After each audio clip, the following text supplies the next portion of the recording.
से ले लें तो ये बेटर है, ताकि ऐसे नहीं, अब केसेस में उसमें ना पोर्टल में एक काइंड ऑफ सॉइल वाला अगर आप डाल दें, हाँ, तो उसमें अगर आपको ये देख लिया करें, रेवेन्यू पेपर तो आपके पास होंगे, उसमें काइंड ऑफ सॉइल तो लिखा ही होगा। अभी मांग रहा हूँ मैं, अभी भी चिट्ठियाँ गई हुई हैं। नहीं, हमें तो कोई नहीं है, सांबा हमने तो नहीं, आई डोंट थिंक ये है। वो डिलीगेटेड है और प्रॉपर नोटिफाई हुआ है।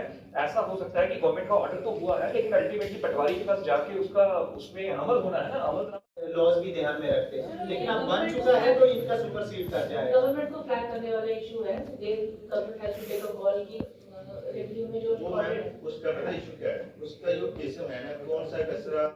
सांबा जो डिस्ट्रिक्ट है, इसमें पूरा what as per their plan, वहाँ जो जोन दिखा रहे हैं, जो जोन दिखा रहे हैं, जैसे एम्स के साइड पे अगर सत्संगगढ़ वाले एरिया है, वो जो है वो इंडस्ट्रियल दिखा रहा है। वहां पर जितनी भी रजिस्ट्री होती है वो एग्रीकल्चर के लिए यूज के लिए रजिस्ट्री हो रही है।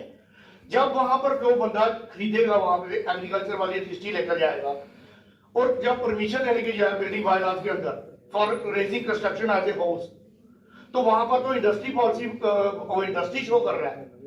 There is a conflict of some master plan. Zone area जो बनाए हुए हैं वहां हाउसिंग लोन नहीं करती है, मगर वहां इंडस्ट्री दिखा रहा है।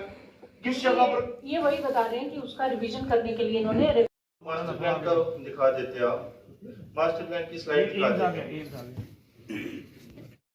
फिर से वो चेंज ऑफ लैंड यूज पे जाएगा।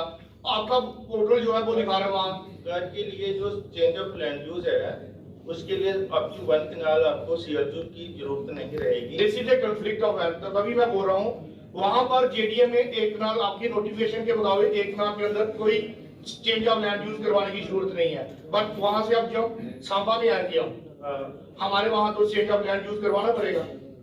कहाँ पे, कौन से? मैं कह रहा हूँ जेडीए मास्टर प्लान की बात आप सोच करो। 1 कनाल तक ये बोलते हैं कि लैंड चेंज की जरूरत नहीं है, चेंज ऑफ लैंड यूज की जरूरत नहीं है। 1 कनाल की जब हम रजिस्ट्री कराते हैं, 15 मरले की करवाते हैं, वहां पर अगर एग्रीकल्चर सर्टिफिकेट नहीं हो तो रजिस्ट्री नहीं होती, क्योंकि वो जगह इनके हिसाब से वो क्या होता है, कॉलोनी है, मगर वहां पर एग्रीकल्चर है रेवेन्यू के हिसाब से। अगर रेवेन्यू के हिसाब से एग्रीकल्चर है तो हमें एग्रीकल्चर सर्टिफिकेट 1 मरने के लिए भी एग्रीकल्चर सर्टिफिकेट देकर हमें रजिस्ट्री करवानी पड़ती है।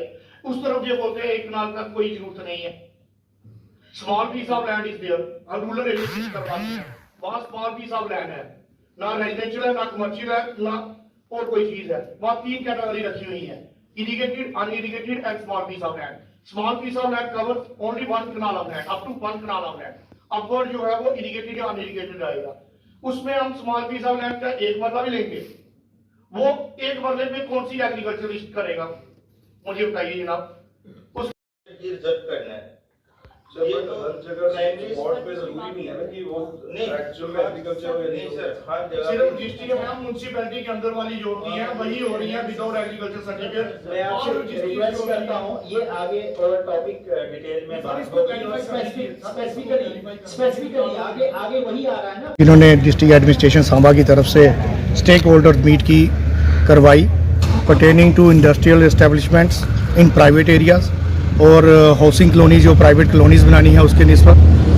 बट इसमें फ़ायदे तो दिख रहे हैं, बट पॉलिसीज़ अभी क्लियर नहीं है। क्योंकि अगर हम सांबा डिस्ट्रिक्ट की बात करते हैं, सांबा डिस्ट्रिक्ट जो है जेडीए के अंदर कुछ एरिया आता है, कुछ एरिया जो है वो जेडीए से बाहर है। जो पॉलिसीज़ जेडीए लेता है वो पॉलिसीज़ जो है वो हमारे जो जेडीए से बाहर जो आता है एरिया, वहाँ पर वो कामयाब नहीं रहती हैं, क्योंकि वहाँ वो कहते हैं कि 1 कनाल के अंदर सीएलयू लेने की ज़रूरत नहीं है, और हमारे यहाँ पर 1 मरला भी ज़मीन लेनी हो तो उसके लिए भी एग्रीकल्चर सर्टिफिकेट की ज़रूरत पड़ती है।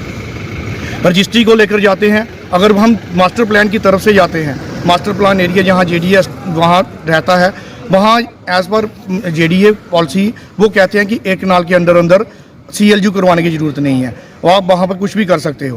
बट जब हम रजिस्ट्री करवाने जाते हैं, वहाँ 1 मरले की भी रजिस्ट्री अगर करवानी हो तो वो बोलते हैं कि एग्रीकल्चर सर्टिफिकेट लाओ। दूसरी तरफ अगर जेडीए मास्टर प्लान के बाहर जाते हैं, जेडीए मास्टर प्लान के जब बाहर जाते हैं, वहाँ हमें बिल्डिंग कंस्ट्रक्शन करने की परमिशन जो है 16 मरले के अंदर ही है। तो ये सारा कन्फ्लिक्ट्स है।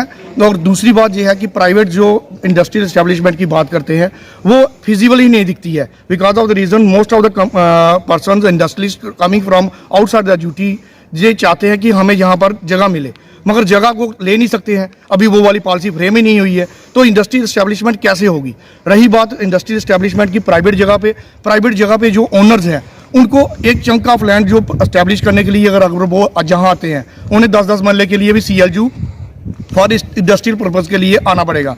अब CLU अगर इंडस्ट्रियल पर्पज़ के लिए करते हैं और इन्होंने जो मार्केट रेट्स की लिस्ट बनाई है वहाँ इंडस्ट्री के लिए एक रेट्स बनाए हुआ, मगर जब आप पोर्टल पे जाओगे, पोर्टल पे इंडस्ट्री वाला कोई रेट दिखता ही नहीं है। तो ये सारी चीज़ें जो हैं वो अब गुमराह हो रहे हैं, लोग परेशान हैं। जो पॉलिसीज़ बन रही हैं, पॉलिसी को अगर हम सही तरीके से अगर अमली जामा पहुँचाना चाहते हैं गवर्नमेंट और लोग उसका फ़ायदा उठाना चाहते हैं तो उसको क्लियर करके रखें, क्योंकि अगर इन्होंने मास्टर प्लान पे जोन बनाया हुआ, green zone, red zone, yellow zone बनाए हुए हैं, वहाँ पर एग्जिस्टिंग पोजीशन वो वाली है ही नहीं। जहाँ इन्होंने शो किया है ग्रीन जोन वहाँ इंडस्ट्री लगी चल रही है, जहाँ इन्होंने कहा है रेजिडेंशियल वहाँ पर कमर्शियल चल रही हैं। तो जिसके पास कमर्शियल है वो अगर वहाँ पर कमर्शियल जगह ही उसके पास ऑलरेडी चल रही है, वहाँ पर एग्रीकल्चर शो कर रहा है, तो that is against the master plan.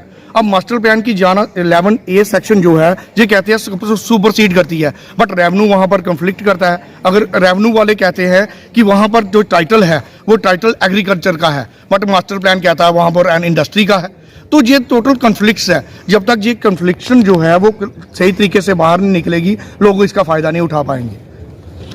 जी साहब की डायरेक्शंस हैं कि जिन डिस्ट्रिक्ट्स में इंडस्ट्रीज़ का पोटेंशियल है वहाँ पे डिस्ट्रिक्ट एडमिनिस्ट्रेशन एक फैसिलिटेटर का रोल प्ले करे। मेनली उसी ऑब्जेक्टिव को ध्यान में रखते हुए हमने यहाँ पे एक स्टेक होल्डर्स मीट आज ऑर्गेनाइज़ की है। इस स्टेक होल्डर्स मीट में रेवेन्यू और डिस्ट्रिक्ट एडमिनिस्ट्रेशन के जो बाकी सेगमेंट्स हैं जैसे पावर, PWD, PHE जिनकी रिक्वायरमेंट्स रहती है इंडस्ट्रीज़ को डेवलप करने के लिए वो भी यहाँ पे हैं।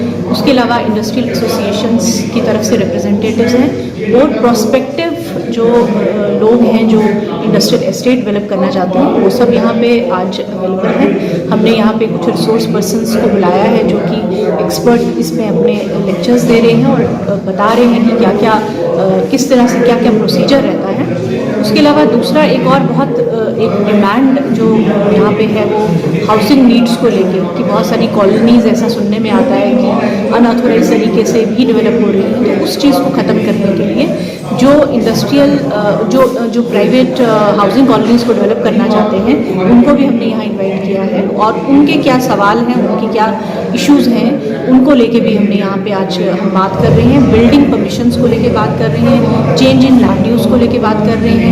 तो वो इसके बाद जो भी इसके टेकअवेज हमारे स्टेक होल्डर बेस के निकलेंगे उनको ध्यान में रखते हुए हम कुछ और ऐसी चीज़ें यहाँ इंट्रोड्यूस करेंगे। जैसे अभी बात हो रही थी कि एक हेल्प डेस्क की ज़रूरत है, तो वो हम हेल्प डेस्क भी यहाँ पे बनाएंगे ताकि जो अलग अलग इश्यूज़ लोगों के हैं उनको एक ही जगह पे एड्रेस किया जाए और डिस्ट्रिक्ट एडमिनिस्ट्रेशन एक फैसिलिटेटर का रोल प्ले कर सके और जो हमारा पूरा सांबा डिस्ट्रिक्ट है वो जहाँ जहाँ इंडस्ट्रीज़ का पोटेंशियल है वहाँ प्राइवेट इंडस्ट्रियल एस्टेट्स बन सके और जहाँ जहाँ पे हाउसिंग नीड्स को कैटर करने के लिए लोग कॉलोनीज डेवलप करना चाहते हैं